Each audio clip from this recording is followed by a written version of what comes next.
আসসালামু আলাইকুম গাইস, আজকে যাচ্ছি বেগুন ভাজা। এই যে আজকে এতে দিয়েছি নুন, হলুদ গুঁড়ার নুন, বাস নর্মাল পেট গন্ডগোল।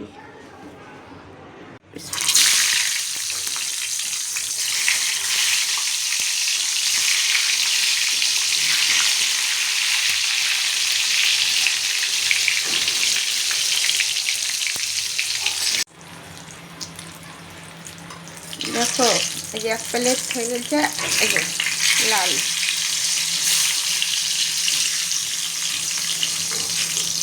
এই যে